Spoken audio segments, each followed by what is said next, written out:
আল্লাহ পাক এক, বুঝে থাকলে বলুন জোড় না বেজোড়? বেজোড়। কিন্তু বানাইছেন সব জিনিস জোড়া জোড়া।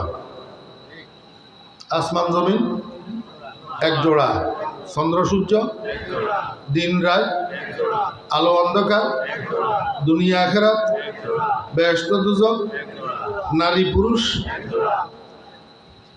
ইন্নাল্লাহ খালাকা কুল্লা শাইইন যাওজাইন। আল্লাহ পাক নিজে বেজোড় কিন্তু বানাইছেন সব জোড়। এই জোড়া জোড়া যত জিনিস বানাইছেন তার মধ্যে একটা জোড়া বানাইছেন নারী আর পুরুষ। নারী আর পুরুষ এক জোড়া, ঠিক আছে না? এইটার পরে আরেকটা কথা বুঝেন, আল্লাহ পাক মানুষকে বানাইছেন মদনীয়ুত্তবা করে। মদনীয়ুত্তবা,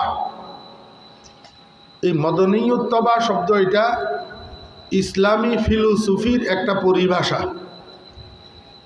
আপনারা তো অনেক শিক্ষিত মানুষেরা আছেন, মনে করেন ফিলোসফি শুধু ইউনিভার্সিটিতে পড়ায়, গোড়ার ডিম। ফিলোসফি আমরা মুসলমানদের আবিষ্কার। আমরা মুসলমানদের কিতাবের থেকে চুরি করি, ট্রান্সলেশন করি, তো ইউনিভার্সিটিগুলোতে পড়ায়।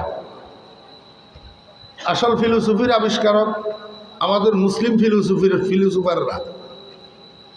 মুসলিম ফিলোসফারদের নামগুলারে পরিবর্তন করি আফলাতুন, হাকিম আফলাতুনেরে বানাইছে প্লাটুন, হাকিম আরাস্তাতালিসেরে বানাইছে এরিস্টটল। সমস্ত নামগুলারে ইংলিশ ট্রান্সলেশন করে বিকৃত করছে। এটা ইসলামী ফিলোসফির একটা পরিভাষা, মদনীয়ুত্তবা।